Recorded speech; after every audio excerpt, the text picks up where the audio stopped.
Aforismos de Denis Diderot.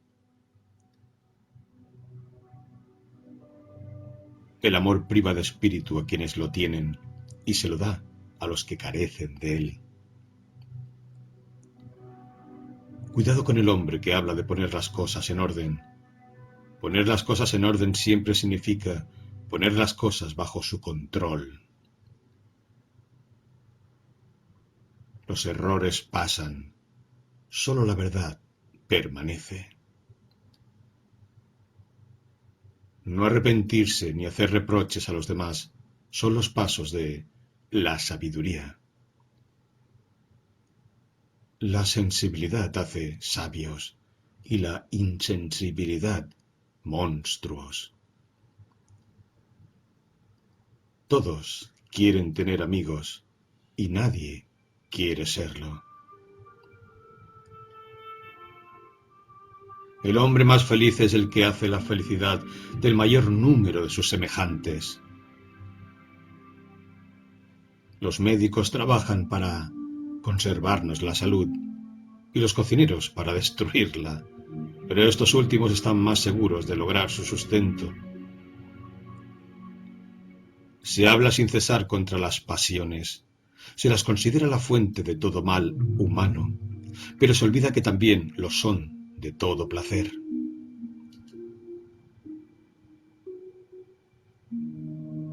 El primer paso hacia la filosofía es la incredulidad. La ignorancia está menos lejos de la verdad que el prejuicio. El que te habla de los defectos de los demás, con los demás hablará de los tuyos.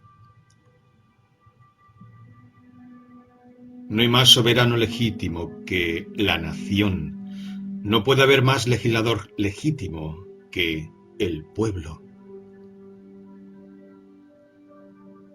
Del fanatismo, del extremismo a la barbarie, solo media un paso. El mártir espera la muerte, el fanático corre a buscarla. Las frases concisas son como clavos afilados que clavan la verdad en nuestra memoria. Quien puede forzarnos al bien, también podría forzarnos al mal. Un primer déspota justo, enérgico y esclarecido es una desgracia. Un segundo déspota justo, enérgico y esclarecido es una desgracia mayor. Un tercero que se pareciera a los dos primeros, al hacer olvidar a los pueblos sus privilegios, consumaría su esclavitud. El gobierno arbitrario de un príncipe, aunque sea justo y esclarecido, es siempre malo. Los hombres que se equivocan de buena fe son dignos de compasión, jamás de castigo. Se corre el mismo riesgo si se cree demasiado que si se cree demasiado poco.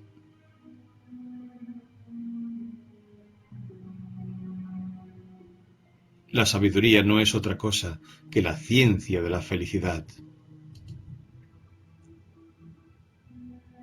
El filósofo nunca ha matado a ningún sacerdote, mientras que el sacerdote ha causado la muerte de un gran número de filósofos.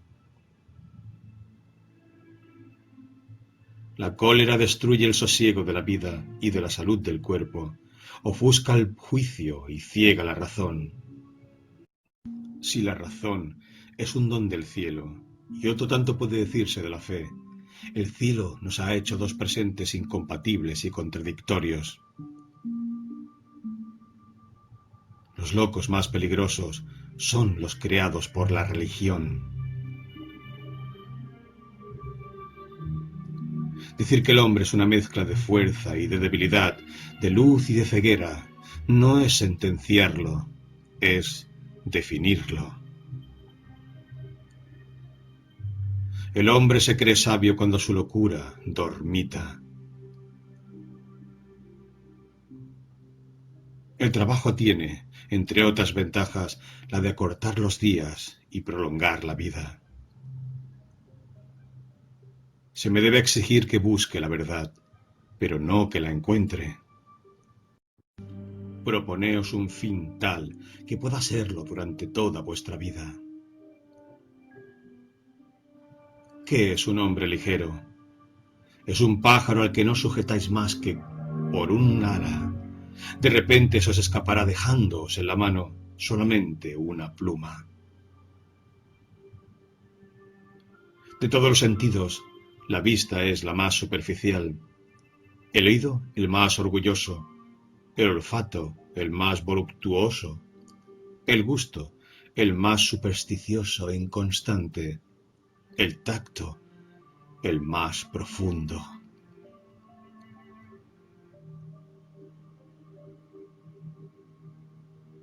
¿No será preferible crear ingratos que dejar de hacer el bien?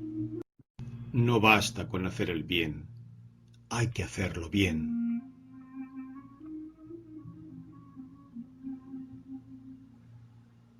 El hombre que se entrega de lleno a su menester, si es un genio, se convertirá en un hombre prodigioso. Si no lo es, la tenaz aplicación al trabajo lo elevará por encima de la medianía. Las grandes cualidades naturales toman el nombre de algún gran vicio o de alguna gran virtud, según el buen o mal uso que de ellas se haga. Biografía de Denis Diderot. Diderot es un personaje clave del siglo de las luces, pues no solo fue un gran pensador y filósofo, sino que dirigió una de las obras más importantes de la historia, la Enciclopedia. Otro de los pensadores importantes de la Ilustración fue Denis Diderot.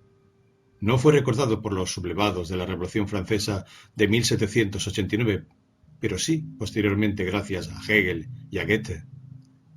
Tuvo un papel muy importante en la creación de la enciclopedia y confraternizó con la mayoría de los intelectuales del siglo de las luces. Diderot nació el 5 de octubre de 1713 en Langres, Francia. En el seno de una familia artesana acomodada, se fugó del colegio jesuita de su ciudad natal y se dirigió a París. Allí acabó obteniendo el doctorado en artes 1732 y comenzó a estudiar Derecho. Optó por dedicarse por la escritura en lo que fue el inicio de la vida bohemia que llevaría durante 10 años, en los que conocería a Mably, Condillac, Voltaire y Rousseau. En 1745 realizó la traducción del Ensayo sobre el mérito y la virtud de Shaftesbury. Este trabajo le permitió precisar sus ideas, que expresó con claridad en Pensamientos filosóficos en 1746, donde reflejó sus creencias deístas. Además, esta primera etapa la completó con un pequeño ensayo sobre la suficiencia de la religión natural. En su obra Paseo del Escéptico, en 1747, Diderot se preguntó por el sentido de su vida, al mismo tiempo que criticó las extravagancias del catolicismo. Además, trató de establecer una relación entre los descubrimientos científicos y la especulación metafísica en Carta sobre los ciegos, en 1749. Estas obras le encumbraron como pensador original y sobre todo como un gran escritor. Poco tiempo después fue encarcelado en Vincennes y liberado. A partir de entonces, aunque realizaría muchas más obras, su principal labor la ejerció al frente de la dirección de la enciclopedia.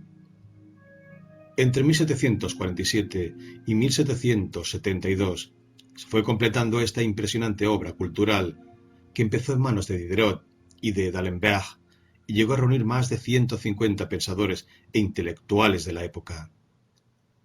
Pero, como ya se ha mencionado, el pensador francés siguió trabajando y esforzándose en otros frentes.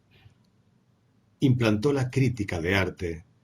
Salón, 1759-1781, y colaboró en la correspondencia literaria de Grimm. Fue el autor que esbozó la teoría de un materialismo dinámico y publicó unas reflexiones sobre la estética teatral, llamadas La paradoja del comediante, que ilustró en El hijo natural, 1757, y en El padre de familia, 1758. Al margen de estas cuestiones, Diderot también ha sido recordado hasta nuestros días gracias a su importante aportación al mundo novelístico. Escribió varias novelas, entre las que destacan La religiosa y Jacques el fatalista. La primera era una historia que reflejaba la vida de su hermana, que había fallecido en un convento. La segunda es considerada por muchos autores como la primera novela moderna, con grandes vínculos con el Quijote de Cervantes. Diderot también reflejó su talento polifacético en El sobrino de Rameau y revivió su existencia tumultuosa en Cartas a Sophie Volant, escritos donde se postuló como defensor de la abolición de la esclavitud y creador de las mayores paradojas de la literatura europea. En 1773 viajó a Rusia para agradecer a la zarina Catalina II el hecho de haberle comprado su biblioteca. Esta acción por parte de la dirigente rusa es lo que evitó que Diderot sucumbiese a las deudas económicas que le acosaban. Pero aunque estaba decepcionado del despotismo ilustrado, no atacó a la zarina, sino que dirigió su resentimiento contra Federico II con la publicación de Principios de Política de los Soberanos en 1774. Además, realizó apología de Séneca en el ensayo sobre los reinados de Claudio y de Nerón, 1779-1782. Su pensamiento político se volvió más audaz en sus últimos años. Apología de Raynal, 1781, y empezó a ganar mayor popularidad. Diderot falleció el 31 de julio de 1784 en París. Los que le recordaban resaltaron de él el hecho de estar dotado de una curiosidad universal y ser un conversador inagotable. Su capacidad de diálogo y su fuerza dramática lo sitúan al margen del resto de filósofos del siglo XVIII. Sus ideas se originaron y se expusieron no tanto según esquemas de la retórica, sino siguiendo un orden dinámico lógico, cosa que no era particularmente habitual entre los pensadores de la época.